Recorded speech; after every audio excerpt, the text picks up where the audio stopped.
Se me heló la sangre en cuanto entendí lo que oía. Había llamado a Alejandro para decirle que la cena estaba lista, y por pura costumbre había dejado el altavoz puesto mientras buscaba la sartén. En el otro extremo de la línea, él no estaba solo. Reía con esa ligereza que antes me parecía encantadora y que ahora sonaba como una sentencia.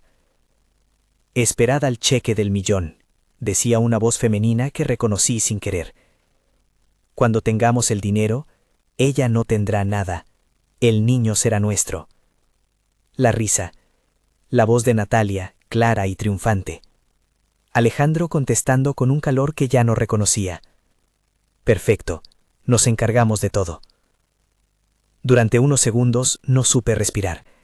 La cazuela en la vitro, el olor del ajo, todo se desdibujó. El sonido de la conversación se pegó a mi piel como una quemadura. Me quedé inmóvil, la mano todavía en el mango de la sartén, el teléfono vibrando en la encimera. Escuché otra frase que me dio vuelta el estómago. «Es cuestión de tiempo. Cuando nazca, se lo damos y ella se quedará sin nada». Esa última parte se repitió en mi cabeza como un martillo. No voy a fingir que no pensé en cosas oscuras en ese instante, pero lo primero que hice fue respirar con una precisión mecánica que poco a poco fue convirtiéndose en una herramienta. Apagué la sartén, coloqué el teléfono con cuidado sobre la mesa y sin dejar que la voz terminara, le di a grabar. No era la primera vez que me habían dolido las palabras de Alejandro, pero nunca había imaginado que fueran capaces de construir algo así. Una conspiración para robarnos la vida, para robarme a mi propio hijo. Antes de que siguieras leyendo, si esta historia te está tocando de alguna manera, deja en los comentarios desde dónde nos ves y suscríbete al canal. No pienses que voy a pedir eso por vanidad. Necesitaba creer que no era la única que sabía mirar un desastre y convertirlo en una salida. Un hola pequeño a quienes me siguen me ayuda a guardar la calma. Yo era la esposa. Tenía 29 años cuando pensé que mi matrimonio era una suma de detalles cotidianos, cafés por la mañana, conversaciones en la cama sobre quién llevaría al bebé al pediatra, los pequeños hábitos que forman la tela de una convivencia. Alejandro y yo llevábamos 7 años juntos. Llevaba su anillo en la mano izquierda desde hacía 5. Él trabajaba en la empresa familiar, y yo, aunque había dejado mi carrera para ocuparme de la casa durante la gestación, llevaba en el alma la certeza de que esto se construía a dos. Creíamos el uno en el otro, o al menos así había sido hasta aquella llamada. No voy a adornarlo con solemnidades que no siento. Me sentí violada en la confianza. La traición no fue solo el acto, sino la conversación que me colocaba en una esquina, como un accesorio prescindible al que planificaban borrar. Sentí también miedo, no por mí sola, sino por el bebé que esperaba. La presión de imaginar que aquellas voces diseñaban un futuro en el que yo no sería más que una sombra, me arrancó algo hondo. Pero enseguida comprendí que quedarme en el dolor no bastaría. La rabia, fría y calculadora, fue reemplazando a la confusión. Reproduje la grabación 1000 veces en mi cabeza. La primera reacción fue comprobarlo todo, escuchar con detalle, descifrar matices, apuntar nombres y fechas que se mencionaran. Había una referencia a un depósito que llegaría la próxima semana y una conversación sobre cómo sacar todo a nombre de la familia de ella. Insinuaban, sin entrar en tecnicismos, que había una operación en marcha para dividir nuestras cuentas y colocar al niño en una posición que los beneficiara. No hablaban de violencia física, hablaban de desposesión, de borrarme de la ecuación. Eso, en mi mundo, era mucho peor. No actué en caliente. Podría haber perdido los estribos, haberlo enfrentado allí mismo, haberles arrancado la verdad a gritos. Pero sabía que los impulsos no ganan juicios ni reponen actos. Mi necesidad fue construir algo sólido, tangible, incontestable. Pruebas que se pudieran sostener en una mesa frente a abogados y a una empresa. Pruebas que, acumuladas, no dejaran margen para interpretaciones. Lo primero fue reunir lo que ya tenía. La grabación, que guardé en mi teléfono y en una copia cifrada.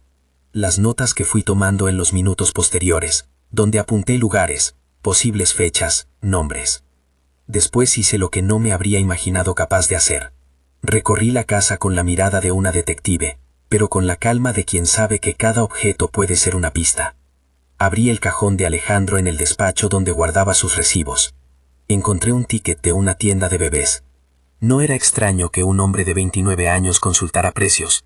Lo extraño fue la fecha, 2 días antes de la llamada. Fue el primer hilo visible. El ticket llevaba el nombre de una tienda cerca del centro, la hora y una compra. Un paquete de pañales y un asiento de coche. Esa anotación, tan prosaica, me sonó irónica. Ellos planeaban un futuro compartido, y lo compraban sin que yo lo supiera. Guardé el recibo en un sobre, como quien recoge un elemento de una escena del crimen.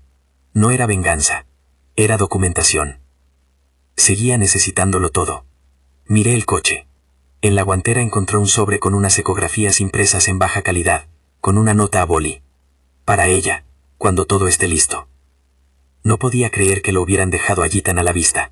Quizás la prisa, quizás la creencia de que yo nunca me fijaría en lo que no me pertenecía. Abrí las imágenes con las manos que todavía olían a ajo.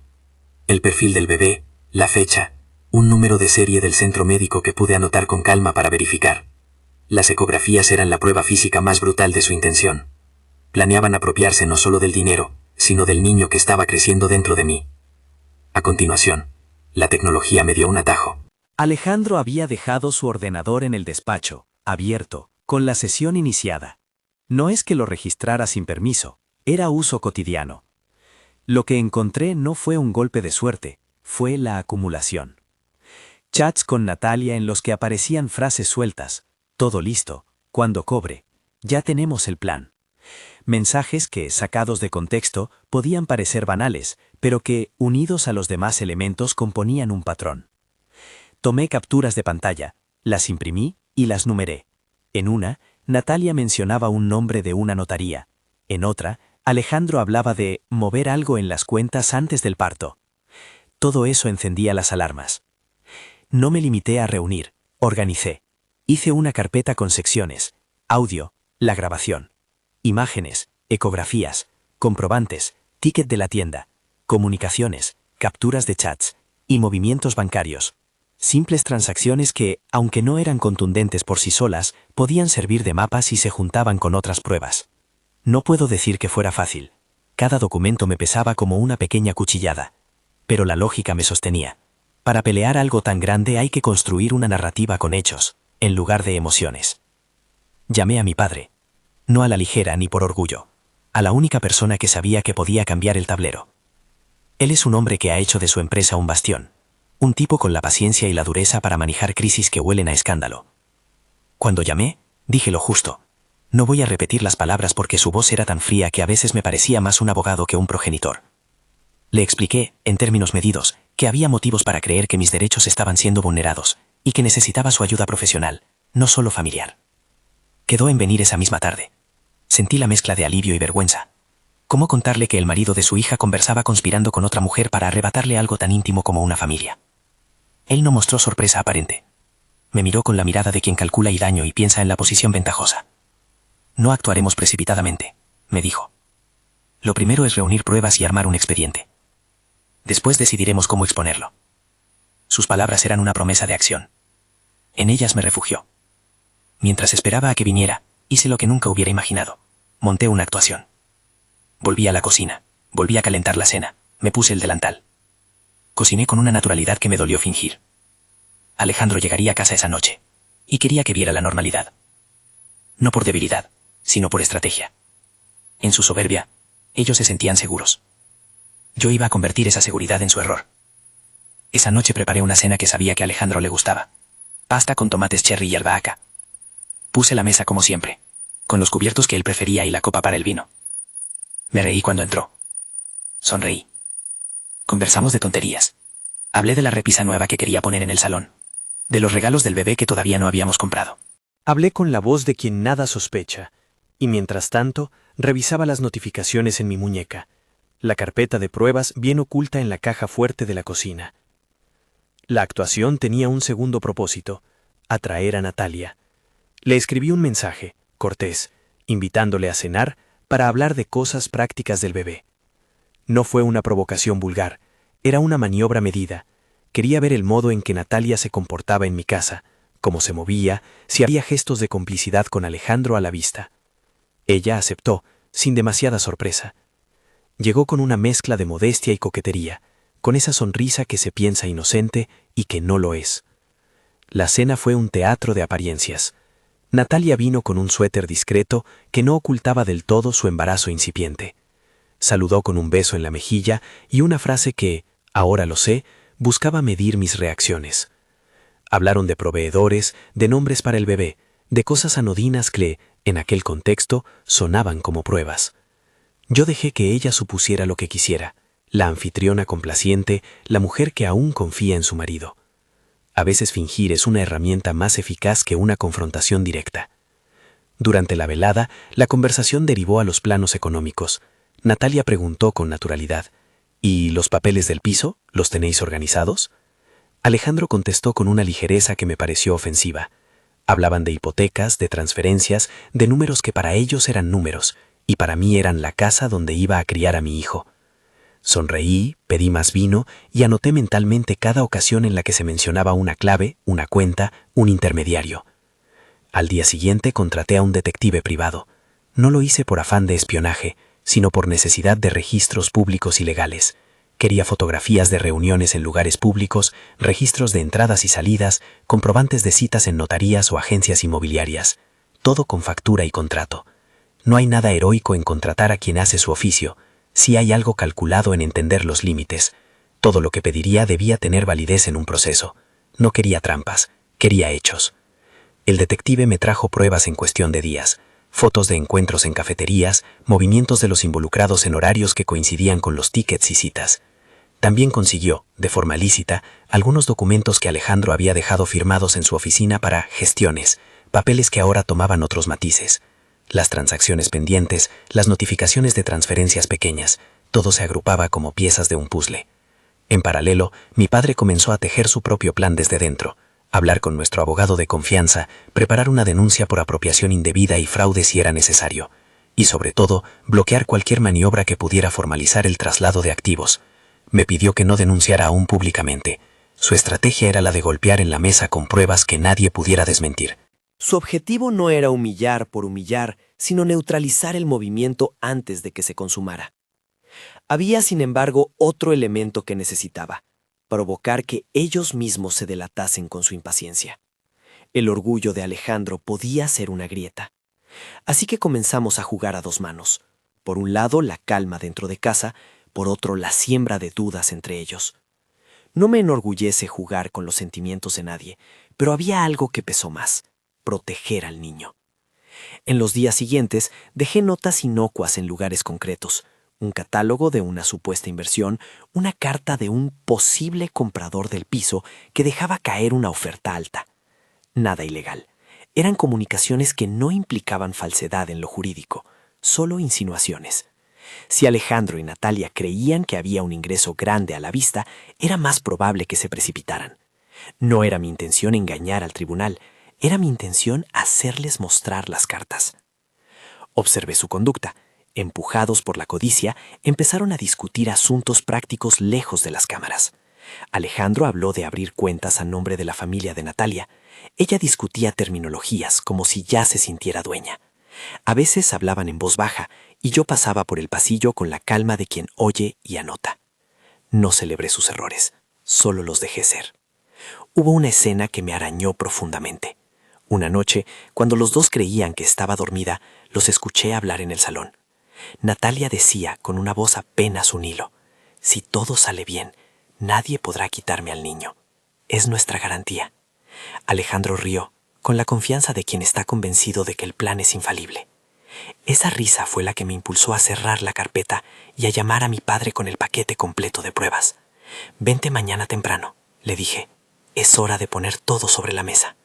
No lo dije con rabia, lo dije con la tranquilidad de quien ha convertido la rabia en estrategia. Mi padre vino al amanecer. Nos sentamos en su despacho, un espacio donde los cuadros miraban con severidad y la luz era todo cálculo. Le mostré la carpeta, explicándole cada pieza, cómo se enlazaban. Él escuchó en silencio, metiendo los dedos en el teclado mental de un hombre que ha visto muchas crisis. Entonces habló: denuncia, y no una denuncia para quejarse, una denuncia dirigida, con la intención de proteger los intereses del menor y los activos. Me ofreció una FED que incluía al bufete de la empresa y un plan para convocar a todos en su despacho bajo un pretexto que pareciera neutral, una reunión familiar sobre el futuro de la empresa. No era teatro, era una estrategia legalmente sustentada. Reunir a los implicados, exponer la evidencia y, si era necesario, proceder a despidos y denuncias formales. La noche antes de la reunión me costó dormir. Me pasé horas recordando minutos felices, buscando en los rincones de mi memoria qué se había roto exactamente. Pensé en aquel primer viaje juntos, en la primera vez que Alejandro me sujetó la mano sin mirar al reloj, en su voz preguntando nombres posibles para el bebé. Todo eso no desaparece de golpe, se transforma. En mi caso, en una certeza de que podía elegir cómo iba a recomenzar. Había otra cosa que me acompañaba. No quería humillar ni destruir por el simple placer de hacerlo. Quería justicia. Quería que las acciones tuvieran consecuencias y que mi hijo, cuando llegara, creciera en un entorno libre de artimañas. Quería dejar claro que nadie podía decidir por mí. Por eso, mientras me vestía aquella mañana de la reunión, me miré al espejo con la misma paciencia que había tenido con la Sardén, con precisión y sin teatralidad. Me coloqué una blusa discreta, una chaqueta que me daba la espalda recta, y me peiné con cuidado. Cuando llegué a la finca donde mi padre tenía la oficina, mi corazón latía como un tambor apagado. Caminé por un pasillo que conocía desde niña, y en la sala de juntas vi a la familia sentada. La mesa brillaba y el cristal de la ventana reflejaba la ciudad. Alejandro estaba allí, con una corbata que le daba importancia. Natalia no se esperaba la formalidad del lugar, pero su rostro tenía una tranquilidad forzada. Carmen, mi suegra, permanecía a un lado, una especie de sombra que no hablaba, pero que por su expresión parecía compartir la responsabilidad. Mi carpeta estaba bajo mi brazo. No era un arma, era una compilación de hechos. Cuando me senté, sentí la mirada de todos los presentes posarse en mí. Era la primera vez en mucho tiempo que me veía como parte de una partida que no podía perder. En el aire había algo más que tensión. Había expectativa por algo que yo misma sabía que iba a completar la verdad. Entonces, justo antes de que el abogado tomara la palabra, ocurrió algo que no esperaba. Alejandro me sonrió con esa sonrisa que pretende justificarlo todo. Me miró como quien mira a alguien que no entiende los negocios. Me dijo en voz baja, como si estuviera reprendiéndome por un error: «Sophie, ¿estás bien?». Y en ese instante supe, con una claridad helada, que mi próxima respuesta no sería una súplica. Tomé aire, apoyé la carpeta sobre la mesa, miré al abogado, miré a mi padre, y sentí que el umbral entre lo que fue y lo que sería se alineaba como las puertas de un juicio. La reunión estaba a punto de empezar, y por primera vez desde que descubrí la conversación, no sentí vértigo, sentí control. La puerta del despacho se cerró detrás de mí con un sonido seco. Me incorporé ligeramente, con la carpeta extendida, listo para desplegar lo que había guardado en silencios. Y en el borde de ese momento, con las voces de la sala ya formándose como parte de una escena que se iba a escribir en documentos oficiales, mi mente volvió, por un segundo, a la frase que escuché aquella noche: «Nos encargamos de todo». Ahora, en la luz clara de la mañana, esas palabras iban a ser confrontadas por hechos. Me incliné hacia adelante, abrí la primera sección de la carpeta y con la voz que aún guardaba una calma calculada, comencé a hablar.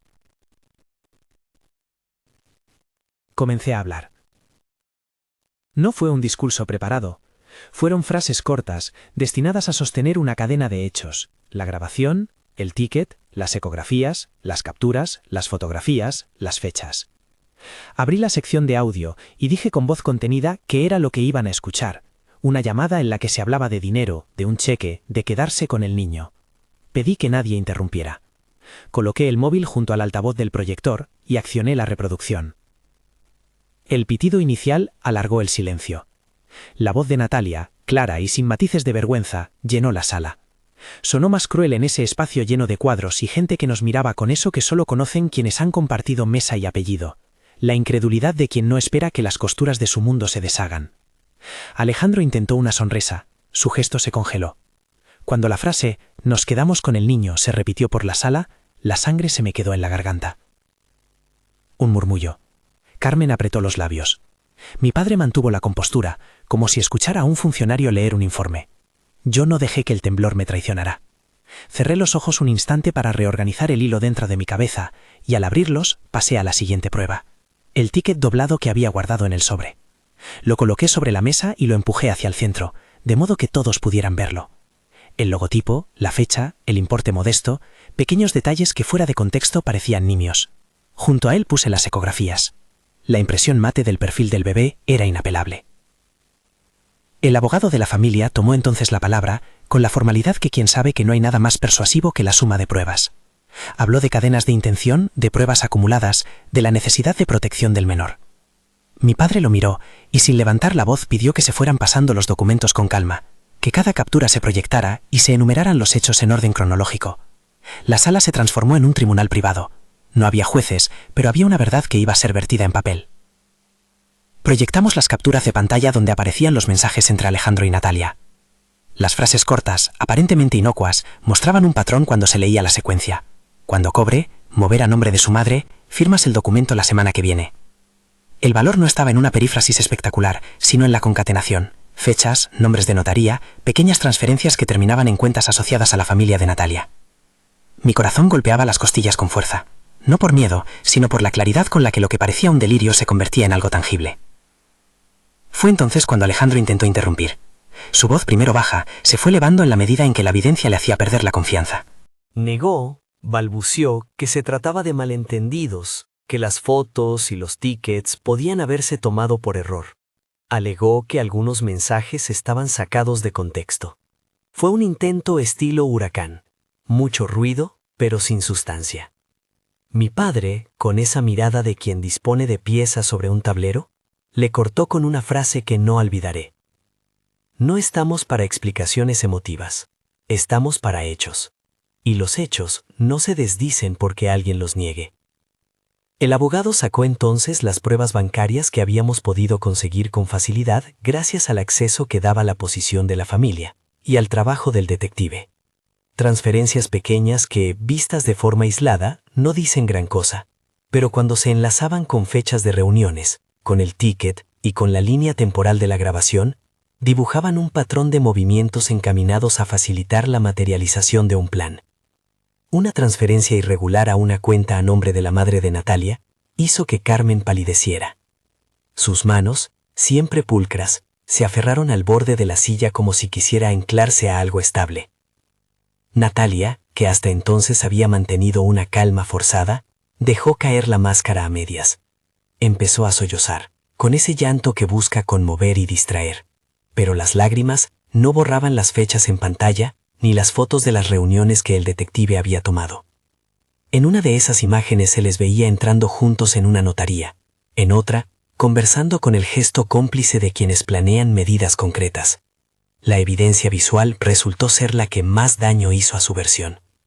La tensión se volvió densa. Había silencio, expectación, y en el medio, la posibilidad real de que mi vida se hubiera convertido en un expediente. Cuando el abogado leyó la redacción de la denuncia que mi padre pensaba presentar, el semblante de Alejandro cambió por completo. De quien se creía dueño del mañana, a quien intuye que el tablero puede cerrársele encima. Mi padre pidió entonces, con una calma que yo le reconocía desde niña, que no se abandonara la sala hasta que la estructura de la denuncia quedase clara y se hubieran dado las órdenes pertinentes al departamento legal de la empresa. No hubo gritos. Hubo movimientos administrativos. Un chofer llamado para que llevase en coche a Alejandro a su despacho. La secretaria ordenando copias. Llamadas a la notaría para confirmar firmas. Mi padre movía hilos sin alaracas. Su prioridad era neutralizar cualquier maniobra de formalización de activos. Él sabía cómo se formalizan las traiciones. Con firmas, con horarios, con testigos simples. Y arrancó la defensa desde ahí, desde el control de documentos y del flujo de información. Esa tarde, Alejandro fue suspendido de sus funciones en la empresa familiar. Fue una decisión técnica, y a la vez, un golpe simbólico. El hombre que había ocupado un lugar en el organigrama, dejó de poder tocar cuentas y contratos. Me miró con ojos que parecían pedir perdón, pero la súplica era tan tardía que sonaba a acomodación. Natalia, mientras tanto, salió de la sala con ayuda de Carmen. Su rostro, hasta hace poco tan seguro, estaba ahora húmedo y marcado por la derrota. Las primeras 48 horas después de la reunión fueron un torbellino de papeleo y silencio público. No hicimos un escándalo. Mi padre y el abogado presentaron la documentación en fiscalía, la grabación, las ecografías, los tickets, las capturas, las fotos del detective. Hicimos lo que se debe hacer cuando hay indicios serios, hablar con profesionales, no con la prensa. Pedimos una investigación que clarificara si existía una conducta delictiva que pudiera constituir, según el criterio del Ministerio Fiscal, una tentativa de apropiación o una actuación encaminada a perjudicar mis derechos como futura madre y titular del hogar que compartíamos. A los pocos días, la policía llamó para tomar declaración. Ajeno a la sala de juntas, mi mundo se convirtió en un desfile de entrevistas, notificaciones y sellos. No disfruto con la burocracia, pero en esos momentos cada firma me daba la sensación de que la vida no se desdibujaba. Alejandro, por su parte, tuvo que entregar el ordenador corporativo y presentar documentación sobre movimientos de cuentas. Natalia fue citada como testigo y posteriormente como investigada cuando las pruebas resultaron consistentes. Carmen, avergonzada, tuvo que explicar transferencias a su nombre que habían servido para canalizar pequeños pagos. No cometimos el error de sobredimensionar, todo se hizo dentro del cauce legal. Una semana después de la reunión, el rumor se había extendido lo suficiente como para que algunas personas me miraran con compasión y otras con curiosidad morbosa. La red social de la gente de la ciudad ponía en primera plana conjeturas, sin embargo, la postura de mi padre fue clara: actuar sin espectáculo público hasta donde fuera posible. Cuando la fiscalía decide abrir diligencias, la prudencia es un bien tan valioso como un buen abogado. Y nosotros lo teníamos, un equipo que no buscaba titulares, buscaba pruebas. Las semanas siguientes trajeron testimonios, análisis bancarios y un lento goteo de conversaciones rutinarias convertidas en piezas de una acusación posible. No faltaron los que intentaron salvar a Alejandro con versiones que hablaban de confusión o engaños sentimentales. Pero había asuntos que no se pueden interpretar a gusto: las transferencias, la sinergia de las citas en notarías con la secuencia de mensajes, la disposición de los recursos en cuentas ajenas. Todo apuntaba a que había una voluntad dirigida a beneficiar a terceros en detrimento de mis intereses como titular del hogar y sobre todo como madre. Mientras la maquinaria judicial avanzaba, yo me ocupé de lo que sí estaba en mi mano: mi salud y la del bebé, la gestión doméstica y la preparación para un futuro que, aunque incierto, tenía una sola prioridad. Hablé con mi ginecólogo. Puse en regla la documentación médica y mantuve una rutina que me permitiera actuar con serenidad. Empecé a asistir a reuniones de la empresa para aprender procesos que antes no me interesaban: contabilidad básica, gestión de recursos, la piel de las decisiones empresariales. Mi padre insistía en que no había necesidad de que yo quedase al margen del funcionamiento. Era, dijo, mi responsabilidad entender lo que se jugaba. En el plano personal, hubo sacudidas. Amigos que creía cercanos se desmarcaron con prudencia, otros se acercaron con una mezcla de dolor y apoyo. Escuché versiones que dolían. Algunos creían que mi ingenuidad había sido el origen del engaño. Otros, más generosos, me ofrecían un hombro. Aprendí a filtrar voces, las que suman y las que restan. Entré a un grupo de apoyo para mujeres que habían pasado por rupturas y traiciones. Hablar y escuchar me enseñó otra forma de poner palabras al desgarro sin que ellas definieran mi vida. Llegó el día en que la investigación de la Fiscalía completó un primer informe y se tomaron decisiones penales. La maquinaria judicial no siempre es rápida, pero cuando los indicios son sólidos, actúa con decisión. Hubo una imputación formal por delitos relacionados con la tentativa de apropiación de bienes y por gestión fraudulenta de fondos. No esperen tecnicismos más concretos porque no soy jurista y no tengo intención de hacer de esto un manual legal. Lo que importa es que la ley ya estaba sobre la mesa. Cuando por fin se produjo la noticia de la detención de Natalia, sentí una mezcla de alivio y tristeza. No festejé. La detención no es una victoria para quienes buscamos la justicia con mesura, es la constatación de que las cosas han traspasado un límite. Le vi las manos cuando la condujeron. No las apreté por temor a que me vieran burlarse de su desgracia. La pena es un sentimiento que puede coexistir con la certeza de que uno ha hecho lo correcto. Carmen, por su parte, quedó aislada. Su posición social se resquebrajó. La convivencia del barrio cambió. Algunos cerraron puertas y otros contemplaron con distancia. En cuanto a Alejandro, su caída fue progresiva y a la vez fulminante en los lugares que más le importaban. Fue despedido de la empresa. No hubo espectáculo, no hubo escenografía, solo la fría comunicación de recursos humanos en la que se le informó de la finalización de su contrato. Sus amigos del trabajo se distanciaron. Tuvo que encontrar asesoramiento jurídico privado y en ese tránsito el orgullo se le fue devorando. Lo que para él había sido un plan viable se transformó en un proceso que lo desbordaba. Varias familias que antes compartían fines de semana con nosotros se limitaron a saludar en la distancia. Hubo también repercusiones sociales que me incomodaron por su intensidad. Algunos medios locales especularon, otros buscaron una historia fácil. Mi padre se negó a alimentar el rumor y dejó que el proceso siguiera su cauce sin que la prensa definiera el relato. Aprendí entonces una regla dura. La verdad soporta el tiempo, pero las invenciones prosperan. Mi esfuerzo fue siempre que la verdad emergiera como una sucesión de hechos verificables. Mientras tanto, mi vida cotidiana continuó con esa mezcla rara de normalidad y cambio.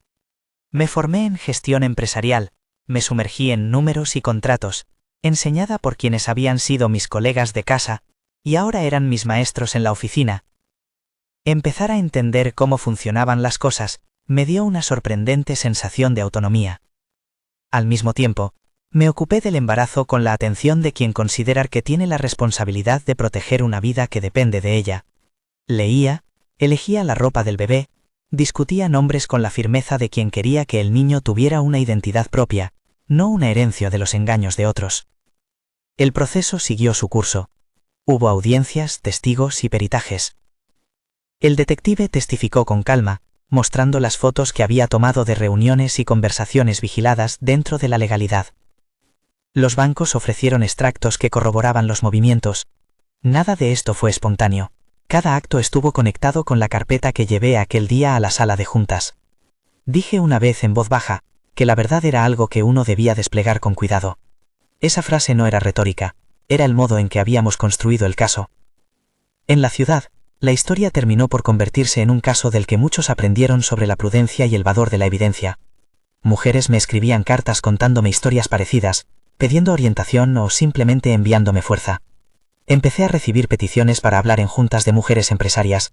A algunas les dije que no, a otras les escuché con atención. La experiencia me transformó. De la mujer que vivía un matrimonio cómodo, pasé a ser alguien que sabía que la vida podía girar en un segundo, y que en ese instante, la decisión de reaccionar con cabeza es lo que separa la reconstrucción del naufragio. Con el tiempo, y gracias a la gravedad de las pruebas, se llegó a una resolución penal en la que se establecieron responsabilidades. No voy a ofrecer datos del proceso que pudieran parecer concretos más allá de lo que cabe en la ficción, pero sí puedo decir que la conclusión fue que existió una conducta dirigida a favorecer a terceros con la intención de privarme de recursos y derechos. La sentencia, esa palabra que antes leía en otras vidas, puso un punto final jurídico a los hechos. Natalia recibió una condena que incluyó medidas de privación de libertad y obligaciones de reparación. Alejandro afrontó sanciones laborales y penales en consonancia con su implicación.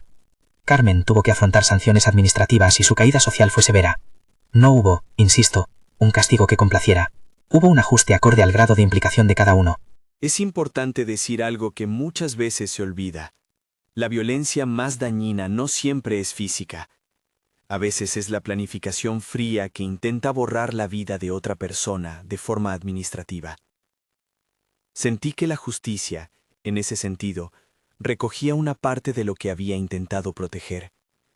Pero la sentencia no me devolvía los momentos perdidos, ni la confianza quebrada. La sanación vino de otro lado, del trabajo cotidiano, de las reuniones de la empresa donde empecé a tomar decisiones, de las noches en las que mi mano sobre mi barriga me recordaba que en mi cuerpo había una vida que dependía de mi entereza. Llegó el día en que mi hijo vino al mundo. No describiré el parto en términos de epopeya, porque fue al fin y al cabo un acto de la naturaleza y del equipo médico que me atendió. Pero sí diré que, cuando lo tuve entre los brazos por primera vez, sentí una mezcla de protección y triunfo que no tenía mucho que ver con la venganza. Era la constatación de que había logrado algo esencial, que aquella vida no quedaría marcada por la traición de otros. Lo miré y pensé en el formulario de las pruebas, en las imágenes proyectadas en la sala de juntas, en la mirada fría de mi padre, que tanto había hecho desde la prudencia. Todo eso se condensaba en el aire tibio que salía de su boca pequeña. La maternidad me transformó. No me hizo ingenua, me hizo más firme. Aprendí a decidir en función de lo que mi hijo necesita. Mi relación con Alejandro quedó cerrada en varios sentidos: contacto nulo, actos judiciales, y una distancia que los códigos legales y personales sostenían. No hubo reconciliaciones ni escenas melodramáticas. Hubo, sí, la decisión deliberada de cortar puentes, bloquear su número, solicitar medidas que protegieran nuestra privacidad y ser explícita en que el niño tendría un entorno sano y libre de quienes pretendieran usarlo como moneda de cambio. Salí adelante no solo por mí. Mi padre, que había estado a mi lado con la frialdad estratégica que lo caracteriza, me ofreció la posibilidad de implicarme en la gestión de la empresa, no como una concesión, sino como una responsabilidad. Empecé a ocupar mesas que antes eran ajenas a mí, recursos humanos, decisiones sobre la línea de negocio, políticas internas que promoviesen ambientes de trabajo respetuosos. Me interesó de manera especial diseñar protocolos para situaciones de conflicto interno, porque ahora sabía por experiencia que una empresa es también un lugar donde las relaciones personales pueden influir en lo profesional con consecuencias graves. Quise que lo que me había pasado sirviera para mejorar la vida de otras personas dentro de esa esfera. También me comprometí con una pequeña iniciativa social, un fondo para asesoramiento legal a mujeres en situaciones de vulnerabilidad. No quise que mi nombre fuese un frontispicio. Me interesaba que hubiera recursos accesibles para quien necesitara ayuda. Aprendí a valorizar pequeños logros que no se graban en las noticias, la niña que pudo denunciar por primera vez gracias a una abogada que pagó el fondo, la mujer que recuperó un documento importante porque alguien le enseñó a guardar una copia. Todo eso era, en sí, una reparación práctica. No voy a decir que el proceso no dejó cicatrices, las dejó, y algunas aún están. A veces en noches de silencio me sorprendo revisando conversaciones antiguas buscando aquello que se perdió. Pero las cicatrices también son la historia de la supervivencia. Con el tiempo, aprendí a mirar esas marcas con una compasión dura, como quien tiene la memoria suficiente para entender que ciertas personas fueron capaces de traicionar por interés, y que por mucho dolor que eso genere, no debemos permitir que su decisión dicte la nuestra. Hubo un capítulo final que quiero contar porque me enseñó la fuerza de los símbolos. Una tarde, varios meses después de que la sentencia fuese firme y de que mi hijo tuviese ya unos meses de luz y sueño, encontré en un cajón el anillo que había llevado tantos años. Lo saqué, lo miré, y con la sensación extraña de quien cierra una etapa, decidí tirar su brillo a la basura. No lo hice con rabia teatral, lo hice como quien ordena la casa interior. Luego bloqueé definitivamente el número de Alejandro. Fue un acto pequeño y al mismo tiempo definitorio. No quise alimentar más canales por donde la traición pudiera volver a colarse. Mis días hoy ya no tienen la sombra densísima de antes. Trabajo, me hago cargo del negocio en la medida que puedo y dedico tiempo a mi hijo. He aprendido a pedir ayuda, a delegar y a tomar decisiones con más certidumbre. Me relaciono con la gente con el mismo esmero que antes, pero ahora con una línea clara. No doy por sentado el afecto, lo valoro. No tolero manipulaciones, y eso me ha vuelto más selectiva, no más dura. He recuperado amigos, he construido nuevos lazos, y he visto la capacidad que tiene la gente para ayudar cuando uno da la señal de necesidad. A veces vuelvo con la mente a aquella cocina, donde escuché la risa por primera vez. Las sensaciones están ahí, como notas en una partitura que ya suena distinta. Aprendí a transformar la rabia en proyecto, la ansiedad en orden, el pánico en estrategia. No fue fácil, no hubo atajos milagrosos. Lo que hubo, y sostengo que es una verdad simple, es que poner orden y verdad en hechos comprobables fue la manera más eficaz de proteger mi corazón y mi futuro. Hoy, cuando me piden que cuente la historia, intento hacerlo sin exhibicionismo. Lo hago como una advertencia y como una causa de esperanza. La traición duele, pero no define quién eres. Puedes elegir cómo responder. No recomiendo la venganza como fin. Recomiendo la justicia como camino y la reconstrucción como objetivo. Si algo me quedó claro es que el poder, económico, social, emocional, puede ser utilizado para herir, pero también puede utilizarse para reparar. Elegí la reparación. Antes de despedirme, quiero decir una cosa a quienes me han escrito y se han visto reflejadas. Busquen ayuda. Hagan listas, documenten, pidan apoyo profesional. No se dejen llevar por impulsos que luego compliquen la posibilidad de justicia. No permitan que el miedo silencie la búsqueda de pruebas. Hay gente dispuesta a ayudar y mecanismos que no implican exponerse a peligros, solo actuar con método. Y por último, una confesión breve. Aprendí a cocinar de nuevo para el bebé, sin la ansiedad que años atrás teñía mis gestos. Pongo música suave, hierbas frescas, y a veces me sorprendo sonriendo mientras el olor de la comida me recuerda que la vida es una sucesión de pequeñas alegrías que merecen protección. Si esta historia te ha tocado, compártela con alguien que pueda necesitarla. Y suscríbete para escuchar otras historias que, como la mía, enseñan que se puede salir del abismo con la cabeza erguida.